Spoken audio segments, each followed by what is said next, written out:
अनादि अंबिका भगवती बोध परडी घेवनी हाती पोत ज्ञानाचा पाजळती उदो उदो भक्तनाचती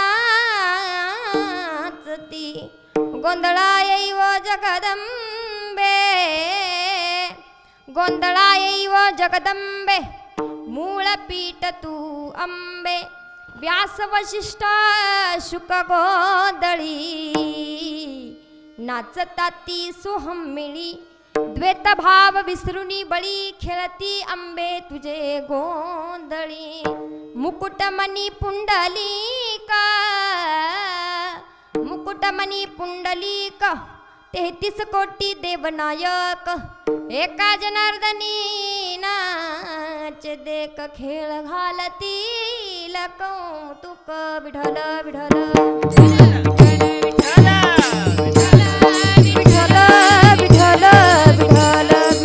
ब्रह्मांड नायक जगच्चालक जगाचा नियंता परमपिता परमेश्वर की ज्याच्या सत्तेने अखिल विश्व चालते वृक्षाचे पान हाले ज्याची सत्ता किंवा गतिर्भरता प्रभू साक्षी निवास शरणम सुहृत प्रभो प्रलय स्थानम निदानम बीजम अव्ययम असा असणारा सत्ताधीश भगवान पांडुरंग परमात्मा की माऊली ज्ञानोबराय सांगतात.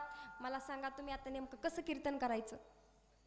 म्या बोलविल्या वेदू बोले म्या चालविल्या सूर्यो चाले म्या हालविल्या प्राणू हले जो जगाते चालिता तुझी या सत्तेने वेदासी बोलने सूर्यासी चालने तुझी आबळे सूर्यासी चालने तुझी आबळे ऐसा तू समर्थ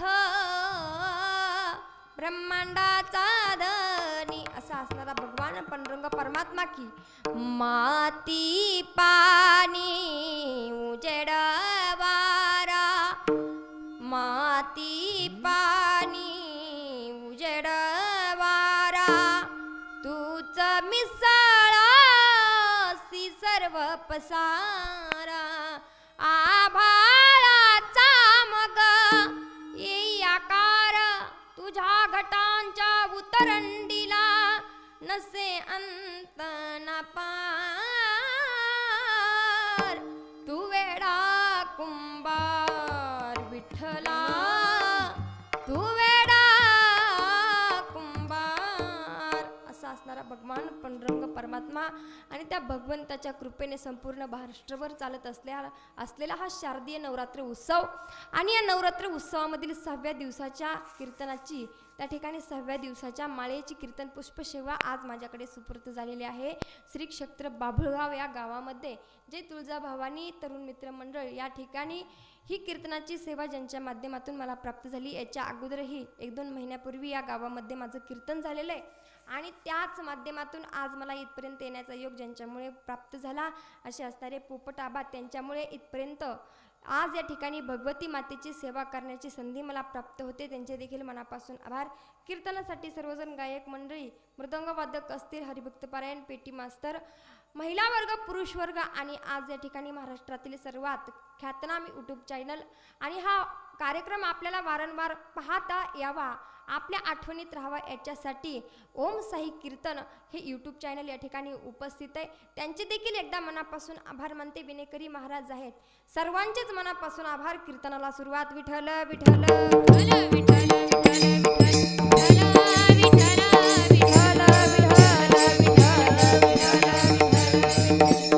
एक सांगू का महाराज तुमच्या गावामध्ये सप्ते होत असतील तुम्हाला सांगते कीर्तनकाराला तुम्ही जेवायला नाही दिलं तरी चालतंय पण कीर्तनकाराला माईक चांगला द्या. हा माईक म्हणजे कीर्तनकाराचा आत्मा आहे महाराज आणि आत्माच काढून नेल्या मग म्हणून कीर्तनकाराला माईक चांगला असावा ही एक विनंती. विठ्ठल विठ्ठल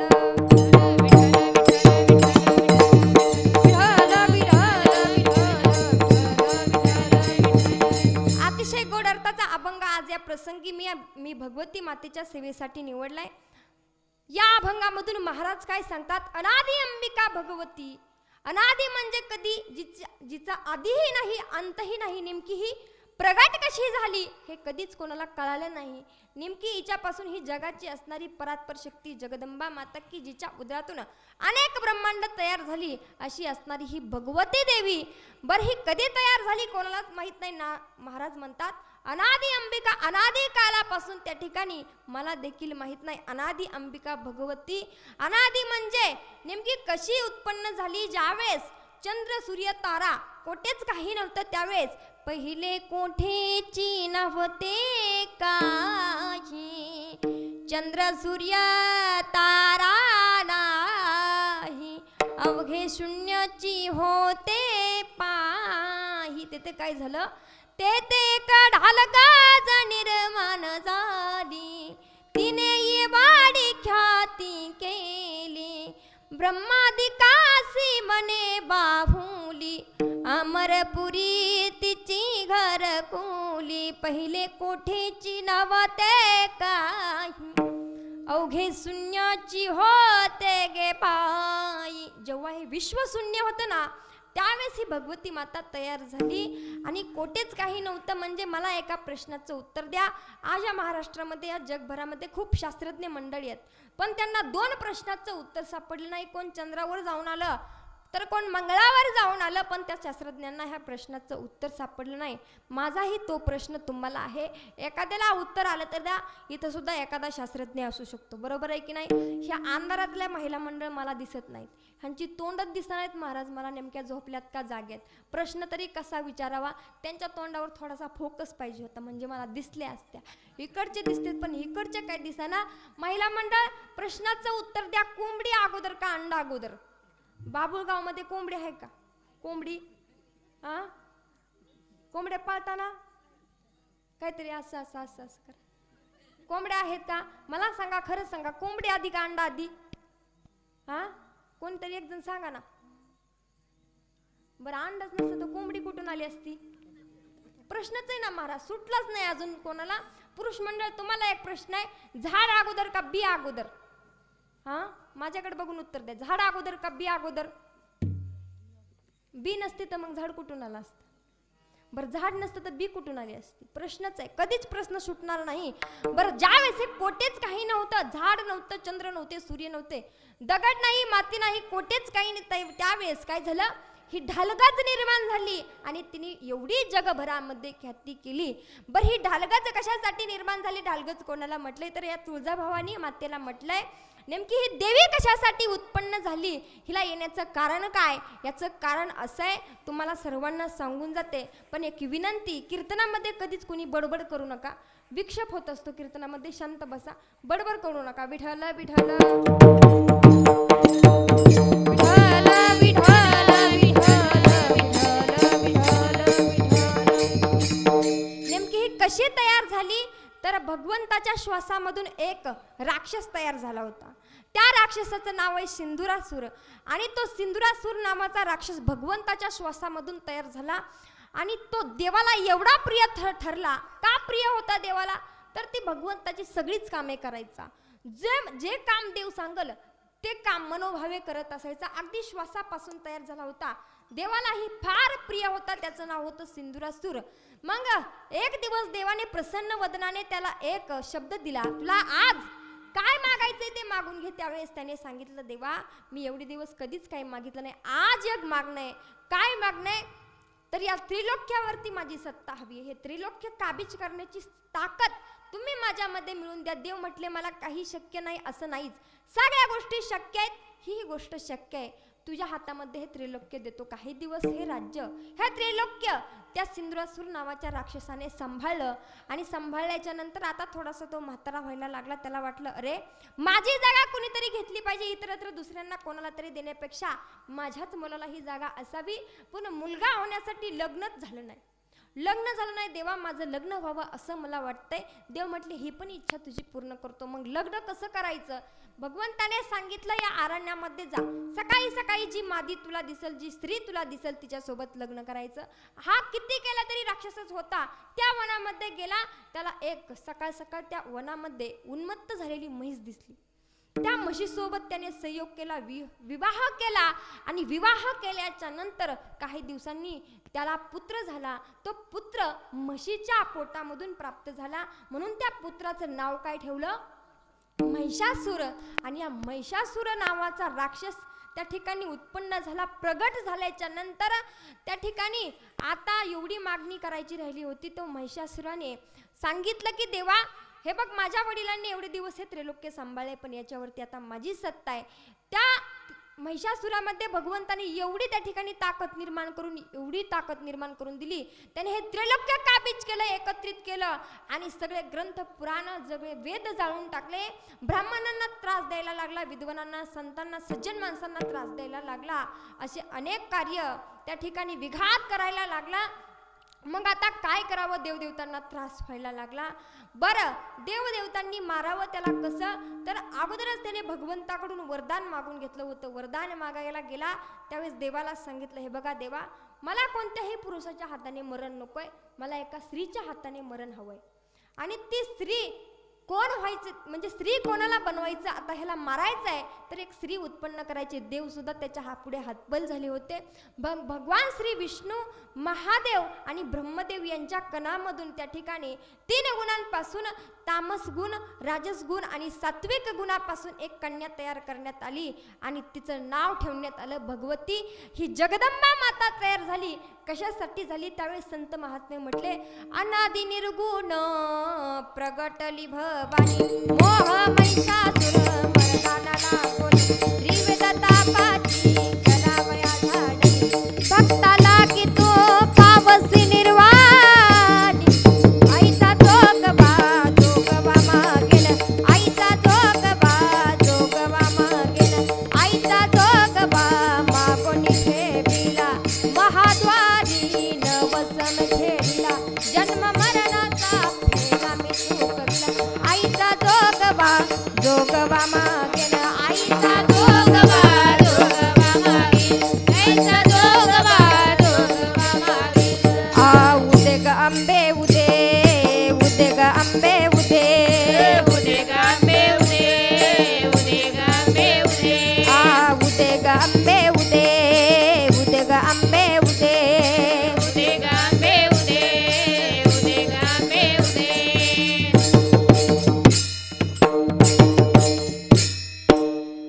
आणि ही भगवती माता त्यावेळेस प्रगट झाली. ज्यावेळेस ती कणामधून प्रगट झाली त्यावेळेस अनादि निर्गुण प्रगटली भवानी, मोह महिषासुर मर्दाना लागून, त्रिविध तापाची करावया झाडणी, भक्ता लागे तू पावसी निर्वाणी, अशी असणारी ही जगदंबा माता तयार झाली. 3 लोकांनी तिला साष्टांग प्रणिपात केला, नमन केलं, वंदन केलं आणि आलिंगन दिल्याच्या नंतर म्हणायला लागले, उदो बोला उदो बोला, उदो बोला कृष्णबाई माऊलीचा वो, उदो बोला उदो बोला, उदो बोला कृष्णबाई माऊलीचा वो, उदो बोला उदो बोला, उदो बोला कृष्णबाई माऊलीचा, ओ उदो बोला उदो बोला, उदो बोला अंबाबाई माऊलीचा वो, उदो बोला उदो बोला,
चंद्र सूर्य दोन्ही याचा फुलवरा बांधी लावो, अशी ही भगवती माता तयार झाली. आणि तयार झाल्याच्या नंतर तिचं तिन्ही देवतांनी तिचं नाव काय ठेवलं तर पार्वती माता ठेवलं. पार्वती अशी ही शक्ती तयार झाली. आता पार्वतीचं नाव का ठेवलं तर ती असतानाच होती पर्वताची मुलगी, म्हणून तिचं नाव पार्वती ठेवलं. पर्वताची मुलगी होती म्हणून त्या पहाडावरती जाऊन बसली. पहाडावरती जाऊन बसली, ज्या वेळेस तिचं सौंदर्य बघितलं, रूप बघितल्याच्या नंतर एवढी सुंदर, अंगावरती हिरवं वस्त्र, गुडघ्यापर्यंत काळे केस, डाळिंबीसारखी जीभ, फुललेली पाणीदार डोळेत, एवढी सुंदर दिसणारी भगवती माता दोन राक्षसांनी पाहिली. त्यांचं नाव आहे मधु आणि कैटम. हे त्या वनामध्ये फिरत असताना दाट वृक्ष राशीमध्ये त्यांनी एक अशी भगवती पाहिली, एक सुंदरी पाहिली, एक युवती पाहिली.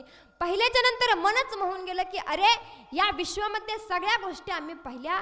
आमचा सरकार एवढा मोठा आहे, आमचा सरदार एवढा मोठा आहे, त्याची त्रिलोक्यावरती सत्ता आहे, देवदेवता त्याच्या पुढे हतबल झालेत.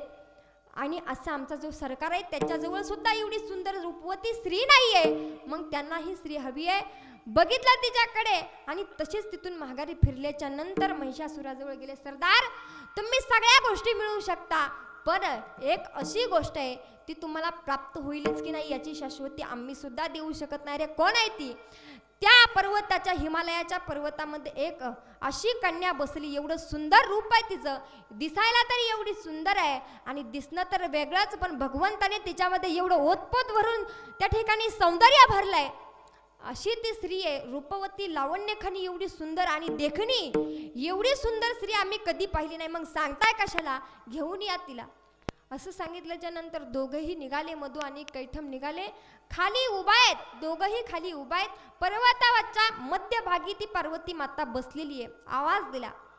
आवाज दिल्याच्या नंतर सांगितलं, हे बघ पार्वती, हे बघ सुंदरी, अशी एक मागणी आहे, अशी एक मागणी की आमचा जो सरकार आहे महिषासूर, त्याच्यासोबत तुला विवाह करावा लागेल. अरे, कोण महिषासूर आणि कोण काय? कोणीही असला तरी मी कोणासोबत लग्न करणार नाही, कारण माझा अवतार कोणासोबत लग्न करण्यासाठी नाही झाला, तर माझा अवतार ज्यावेळेस या धर्माची हानी होईल त्यावेळेस भगवंत वेगवेगळ्या रूपामध्ये अवतार घेत असतो. यदा यदा हि धर्मस्य ग्लानिर्भवति भारत अभ्युत्थानाय धर्मस्य तदात्मानं सृजाम्यहं परित्राणाय साधूनां विनाशाय च दुष्कृतां धर्म संस्थापनार्थाय संभवामि युगे युगे. या ठिकाणी प्रत्येक युगामध्ये भगवंत वेगवेगळ्या रूपाने अवतरित होत असतात आणि असा अवतार मला घ्यावा लागलाय दृष्टांचा नाश करण्यासाठी. याच दृष्टाचा नाश करण्यासाठी माझा अवतार तयार केलेला आहे. मग कोण आहे तुमचा सरकार? त्याला जा आणि सांगा असं की जो माझ्यासोबत बाहुयुद्ध करल त्याच्यासोबतच मी त्या ठिकाणी लग्न करायला तयार आहे. मधु आणि कैटम म्हटली, अगं तू एक मुलगी आहेस, एक स्त्री आहे, तू काय युद्ध करणार आहे? अशी पैलवानाची भाषा तुझ्या तोंडून शोभत नाही, काही बोलू नको. अरे मूर्खांनो, तुम्ही कोणाशी बोलताय याचं सुद्धा तुम्हाला भान नाही. स्त्रीला कधी कमी समजत जाऊ नका बरं का. ज्याला स्त्री सखी म्हणून कळाली तो राज्याचा श्याम झाला, ज्याला स्त्री बहीण म्हणून कळाली तो मुक्ताईचा ज्ञानोबा झाला, ज्याला स्त्री आई म्हणून कळाली तो माझ्या जिजाऊचा शोभा झाला, जिजाऊचा शोभा झाला. स्त्री माणसाला कळाली पाहिजे, त्यावेळेस कळणार होतं की स्त्रीची शक्ती काय असते, नेमकी स्त्री कोण असते. आता युद्धाची त्या ठिकाणी तयारी चालू आहे. मधु आणि कैटम त्याच वन राशीमध्ये, त्या वृक्ष राशीमध्ये, त्या ठिकाणी त्या दाट झाडीमध्ये त्यांचा वध करण्यात आला. ही बातमी त्या ठिकाणी कळाली महिषासुराला. अरे माझे एवढे चतुर आणि हुशार असणारे त्या ठिकाणी पट्टशिष्य होते, दोघांचाही कसा वध झाला? नेमके आहे तरी कोण ही भगवती, ही देवी नेमकी आहे तरी कोण, ही मुलगी नेमकी कोण आहे हे मला बघायचं आहे. पण असं एकट्याने जाणं शक्य नाही, म्हणून आता दुसरे दोन शिष्य पाठवले. त्यांचं नाव आहे चंड आणि मुंड. दोघंही गेले, दोघांचाही वध त्या भगवतीने केला. आता दोघांचा वध केल्यामुळे या देवीला चंडिका सुद्धा म्हटलं. बरोबर आहे की नाही? चंडिका ऐकले का तुम्ही? टाळकरी मंडळी दिसनाच आहेत, मला कोणच दिसना आज. आणि त्या ठिकाणी तिचं नाव चंडिका ठेवण्यात आलं. आता दोघांनाही चौघांनाही मारलं, परत रक्तबीज आला, त्यालाही मारलं. असं करत करत 7, 8, 9 असे कित्येक तरी त्या ठिकाणी त्याचे पट्टशिष्य होते तेवढेही मारून टाकले देवीने. आता महिषासूर म्हटला, सगळ्यांचा नंबर झालाय, माझा नंबर आलाय.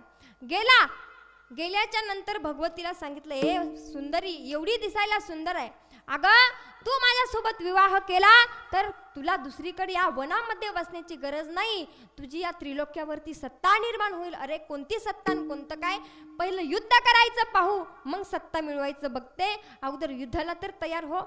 अरे इतक्या दिवस फक्त माझे शिष्य येत होते, आता तर त्यांचा स्वामी आलाय, माझ्यासोबत युद्धाची भाषा करते, मी त्रिलोक्य जिंकलाय, तुला जिंकायचं फार सोपं आहे. आता दोघंही रण मैदानामध्ये उतरले. देवदेवतांना काळजी पडली की आता नेमकी भगवती माता हरते की नेमका त्या ठिकाणी महिषासूर हरतोय, कोणाचा विजय होतोय, कोण हरतोय, कोण जिंकतंय हे पाहण्यासाठी देवदेवता आतुरलेले, राक्षस सुद्धा आतुरलेले. आता युद्धाला सुरुवात झाली. त्या ठिकाणी समुद्राच्या लाटा पृथ्वीवरती यायला लागल्या, वादळ सुटलं, आकाशामध्ये विजा कडकडायला लागल्या. असं भयानक वातावरण त्या रण मैदानामध्ये झालं. एका बाजूला भगवती देवी, एका बाजूला महिषासूर, एका बाजूला जगदंबा. असं त्याच्या पाठीमागे एवढे सैन्य होते, त्या महिषासुराच्या पाठीमागे चतुर्सेना होती. जगदंबा माता एकटीच उभा आहे. आता नेमका कोणाचा वध होतोय, नेमका कोण कोणाला मारताय, युद्ध सुरू झालं. भयानक युद्ध झालं. भयानक युद्ध होत असताना हे युद्ध चालत होतं 9 दिवस. आणि त्या युद्धामध्ये भगवती मातेवरती फार वार करण्यात आले. ज्यावेळेस भगवती मातेवरती जास्त वार झाले त्यावेळेस आता भगवतीला एवढा राग झाला, अनावर झाला, एवढा राग आला तिला, हातामध्ये जो त्रिशूळ होता तो जोरात फेकून त्या ठिकाणी महिषासुराच्या छातीवरती मारला आणि त्याचं शिर धडा वेगळं करून टाकलं. त्यावेळेस सगळ्या देवदेवतांनी भगवती मातेचा त्या ठिकाणी जय जयकार केला आणि तिच्या अंगावरती फुलांचा वर्षाव केला. त्या वर्षावाने त्या भगवती मातेचा एवढा जय जय केला, एवढा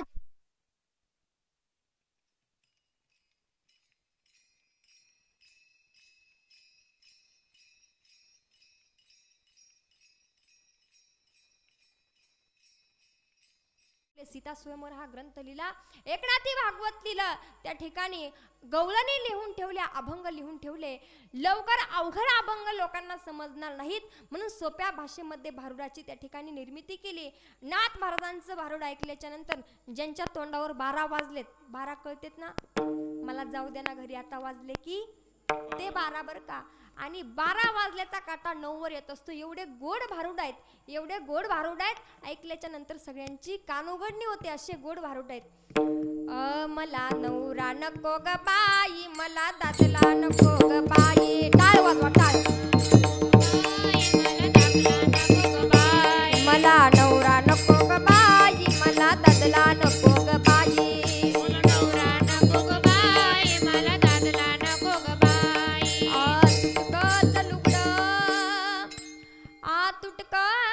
लुगडन फटकीच चोळी, त्याला शिवाय दोरा बिनाई ग, मला नवरा नको ग बाई, मला नवरा नको ग बाई, मला दादला नको ग बाई,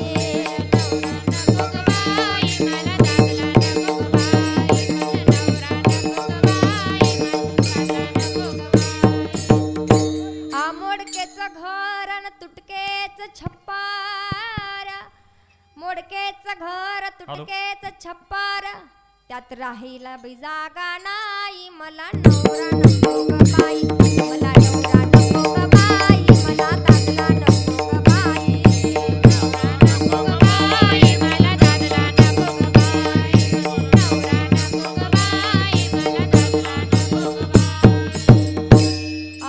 जोंधळ्याची भाकर, जोंधळ्याची भाकर, आंबाड्याची भाजी, जोंधळ्याची भाकर, आंबाड्याची भाजी, त्याच्यावर तेलाची धार बिनाई, मला नवरा नको ग बाई, मला नवरा नको ग बाई, मला दादला नको ग बाई, नवरा नको ग बाई, मला दादला नको ग बाई, नवरा नको ग बाई, मला दादला नको ग बाई. नाथ महाराज काय म्हणतात, मला नवरा नको ग बाई, असं म्हणणार आहे का इथे एखादी बाई? हा, लईच हसल्या. सगळ्यांना नवरा पाहिजे, पाहिजे का? खरं बोला की जरा. दिसा नाहीत म्हणून लईच गपचूप गपचूप बसल्यात. दिसले असले तर बोलले असते, एखादी बॅटरी असली तर लावा खरंच त्यांच्याकडे. सगळ्यांना नवरा पाहिजे. एकनाथ महाराजांना काय गरज होती मला नवरा नको ग बाई म्हणण्याची? नवरा म्हणजे हा शरीरातला जो अहंकार आहे ना, क्रोध आहे ना, काम आहे ना, याला उपमा दिली. ही माया आहे ना शरीरामधली, तो नवरा नकोय. इकडचा संसारातला नवरा वेगळाच. नवरा नको म्हटल्याच्या नंतर ह्या जर नवरा नको म्हटल्या तर ह्यांचा अवघड होईल महाराज, आहे की नाही? अवघड होईल. काही काहींना संन्यासच घ्यावा लागेल, जावं लागेल गडावर राहायला. बरोबर आहे, संन्यासी व्हावं लागेल. पुरी पण भेटत नाहीत. मग नवरा नको ग बाई का म्हणावं लागलं तर हा शरीरातला नवरा नको म्हणजे कुठला अहंकार मला नको असं नाथ महाराज सांगतात. एवढंच नाही, आणखीन मग काय काय भारुडलेले, भारुडाच्या माध्यमातून लोकांचं मनोरंजन घडवलं. एवढंच नाही तर त्या ठिकाणी गवळणी एवढ्या सुंदर लिहून ठेवल्या, अभंग एवढे सुंदर लिहून ठेवले. असे नाथ महाराज म्हणतात, तो अनादी कालापासून भगवती माता त्या ठिकाणी निर्माण झाली.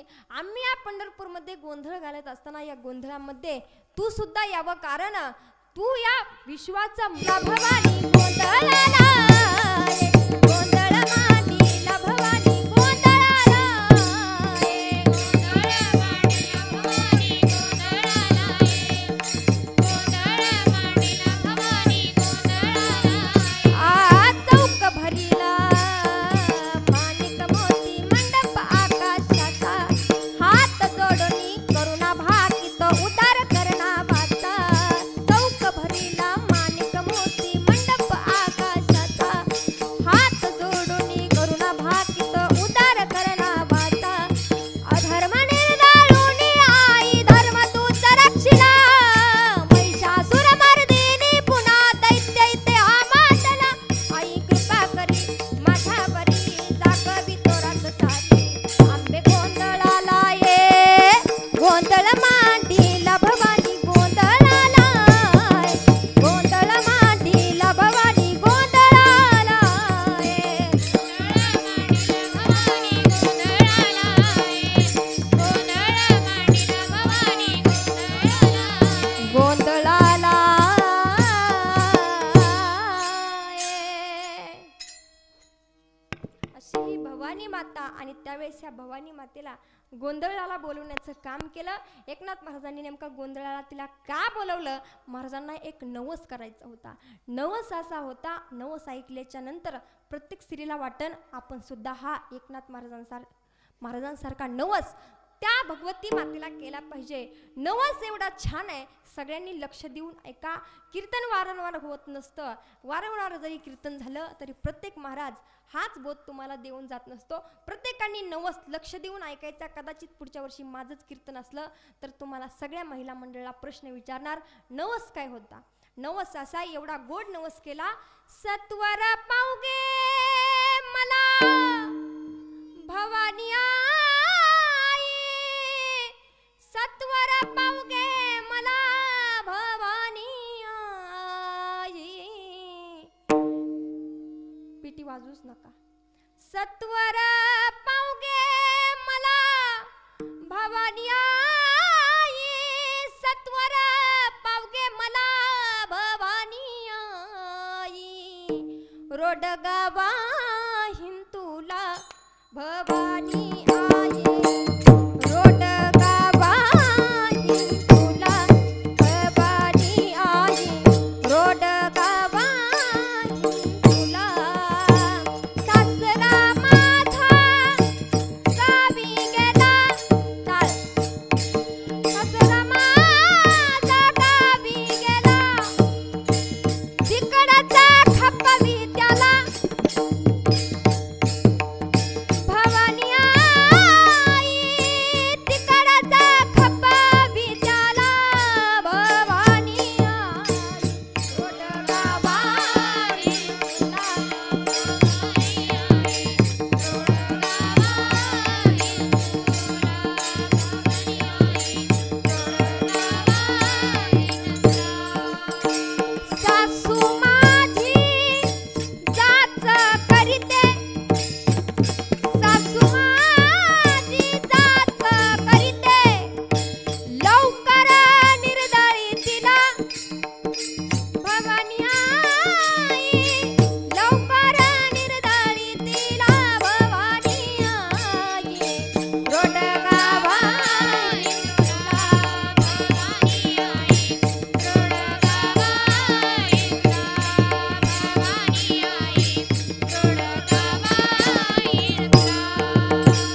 आठवला का सगळ्यांना?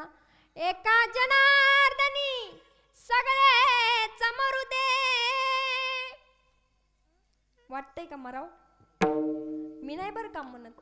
एकनाथ महाराज म्हटले एका जनार्दनी सगळे मरू दे, एकटीच राहू दे मला भवानी आई. रोडगावा तुला सत्वर पावगे मला भवानी आई. सत्वर पावगे मला भवानी आई. रोडगावा तुला विठ्ठल विठ्ठल विठ्ठल विठ्ठल विठ्ठल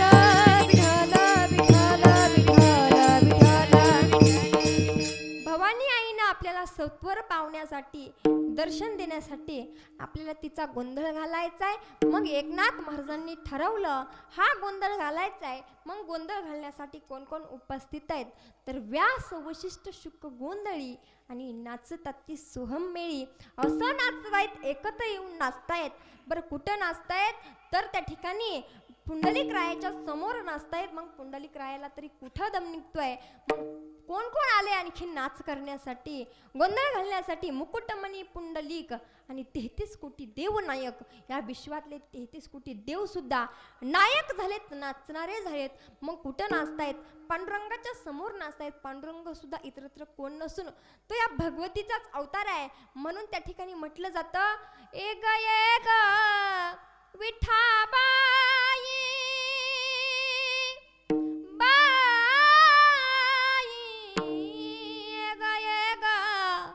विठाबाई माझे पंढरीचे आई आई गये ग विठाबाई. आणि त्या विठाबाईला बोलवण्याचं काम एकनाथ महाराजांनी केलं. मग ही विठाबाई गोंधळ घालण्यासाठी येते. जगदंबा मातेच्या रूपामध्ये येते, अंबिका मातेच्या रूपामध्ये, त्या ठिकाणी लक्ष्मी मातेच्या रूपामध्ये, तुळजाभवानी मातेच्या रूपामध्ये ही भगवती माता गोंधळ घालण्यासाठी आली. आणि सगळे देव सुद्धा नाचतायत. कुठं नाचावं हे सुद्धा माणसाला कळलं पाहिजे, बरोबर की नाही? कुठेही नाचतात लोक, त्यांना काहीच भान राहत नाही. कोण कोण दारू पिऊन नाचतं, कोण कोण देवीच्या पुढे डीजे लावून त्याच्याही समोर नाचतात. पण नाचायचं आहे तर कुठं नाचायचं? या ठिकाणी नाचायचं. संतांनी सांगितलंय नाचू कीर्तनाचे रंगे, नाचू कीर्तनाचे रंगे, नाचू कीर्तन. तर कुठं नाचायला सांगितलंय? कीर्तनामध्ये नाचायचं आहे. कोण कोण दारू पिऊन नाचत असतं हे बघा. दारू पिऊन तुम्ही तुमच्या जीवनामध्ये जेवढं कमावलंय ना तेवढं लोक गमवून बसतात. संत सांगतात तुम्हाला प्यायचीच आहे ना तर इथली प्या. अरे जाम पर जाम पीने से क्या फायदा, जाम पर जाम पीने से क्या फायदा. एक बार हरि नाम का प्याला तो पी के देख, तेरी जिंदगी सुधर जाएगी, तेरी जिंदगी सुधर जाएगी. तुम्हाला प्यायचीच आहे ना तर हरिनामाची त्या ठिकाणी तुम्हाला काय नशा करायची तर हरिनामाची नशा करा. ही नशा तुम्हाला तुमचं जीवन सध्यापर्यंत घेऊन जाईल. दारू पिऊन जेवढं माणूस कमवतो तेवढं गमवून बसतो. संतांनी सांगितलंय, संतांना म्हणावं लागलं की अरे तू काय केलं? दारू पिऊन तू नेमकं काय केलं? अरे क्या किया क्या किया क्या किया रे, क्या किया क्या किया क्या किया रे, तूने जीवन गमा दिया क्या किया रे, जिसे पाना था उसको तो खो दिया रे, जिसे पाना था उसको तो खो दिया रे, जिसे पाना था उसको तो खो दिया रे. दारू पिऊन तू काय केलं तर चांगलं जीवन आहे ते गमावून बसला. हे शरीर परत परत माणसाला मिळत नाही. मनुष्य जन्म अनमोल रे, मनुष्य जन्म अनमोल रे, मिट्टी में ना खोल रे, अब जो मिला है फिर ना मिलेगा, कभी नहीं कभी नहीं कभी नहीं रे, तू बुलबुल है पानी का, मत कर जोर जवानी का, सोच समझ कर चल रहा बंदे, पता नहीं जिंदगानी का, मिठी वाणी बोल रे, किलमिल कर तू डोल रे, अब जो मिला है फिर न मिलेगा, कभी नहीं कभी नहीं कभी नहीं रे, कभी नहीं कभी नाही कभी नाही रे. एकदाच मिळालाय, परत मिळणार नाही, म्हणून दारू पिऊन इतरत्र वेगळे कार्य करून आपला हा चांगला नरदेह वाया घालू नका. संतांनी आपल्याला वेळोवेळी ब्रह्मरस घेई काढा आणि तेने पिढा वारेल. ब्रह्मरसाचा काढा घ्या, इतरत्र दारू पिऊ नका.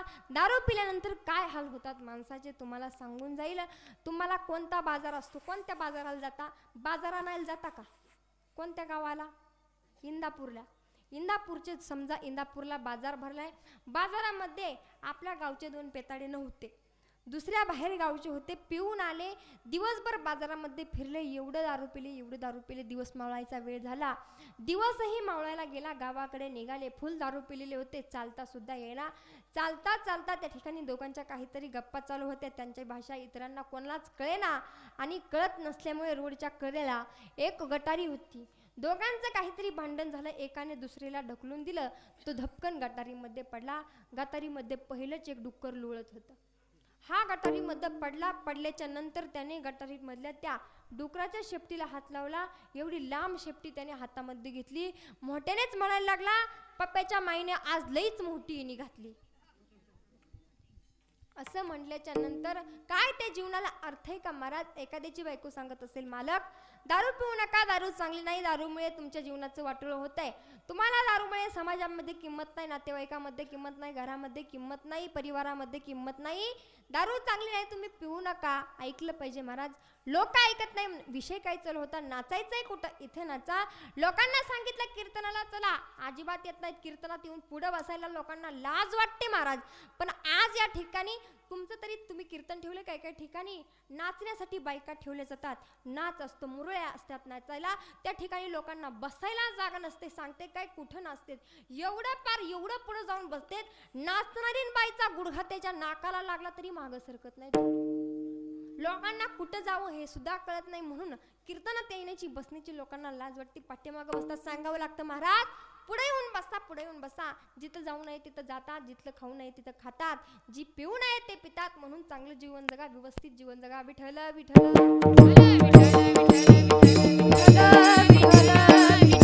एकत्र नाचतायत आणि या गोंधळामध्ये आणखीन कोण सामील झाले तर मुकुटमणी पुंडलिक, 33 कोटी देवनायक, खेळ घालतील कौतुक आणि एका जनार्दनी नाचे देख.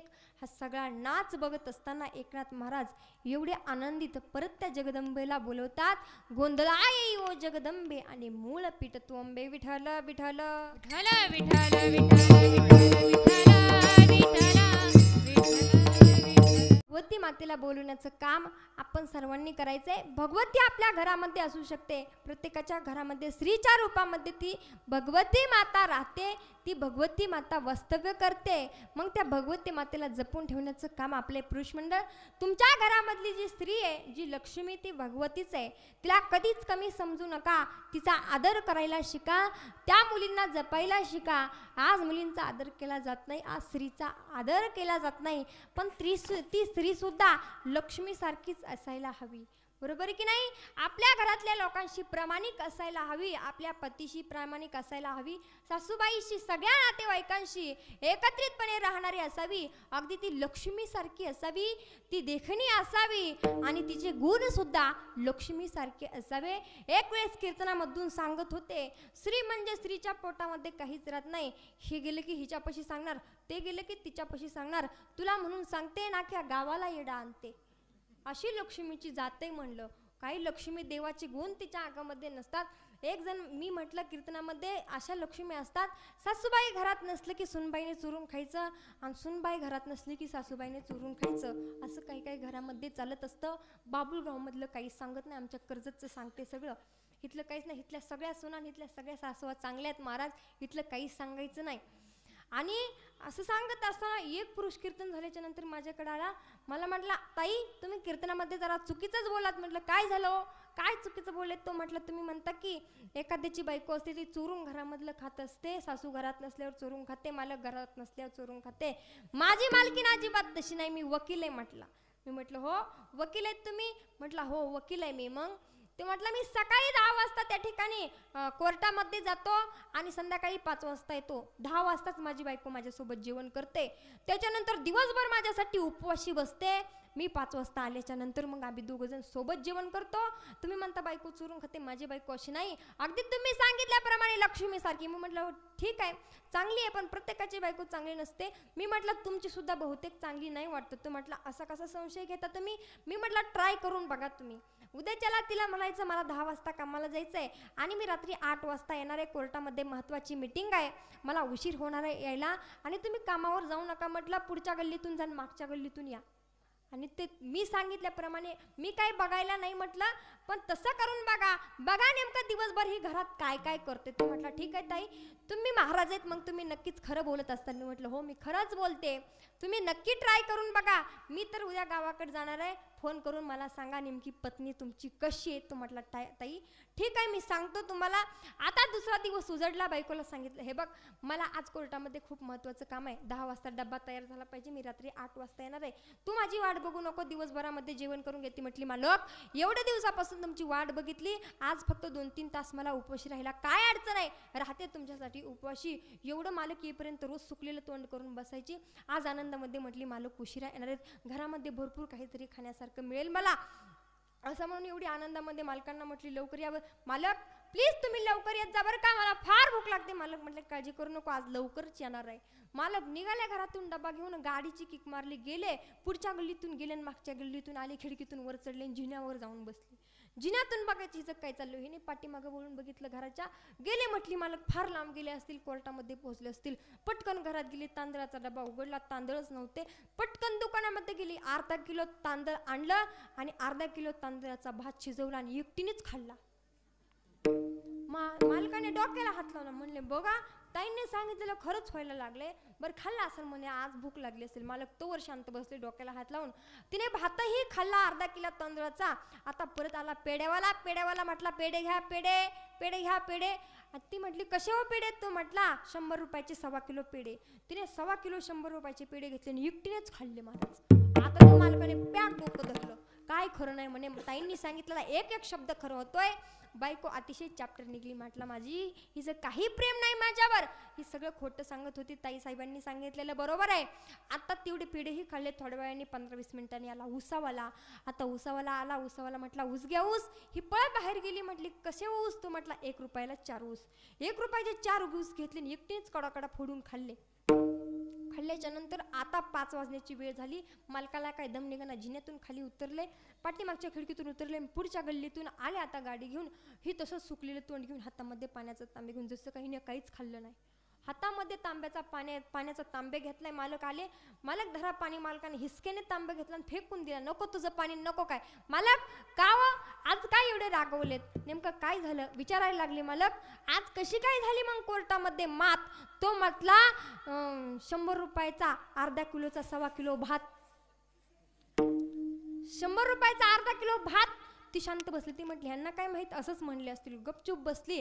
परत घरात गेली, परत दुसरा तांब्या भरून आणला आणि ती म्हटली मालक रोज एवढ्या प्रेमाने बोलता, आज का हो एवढ्या आडेवेडे? तो म्हटलं 100 रुपयाचे 1.25 किलो पेढे.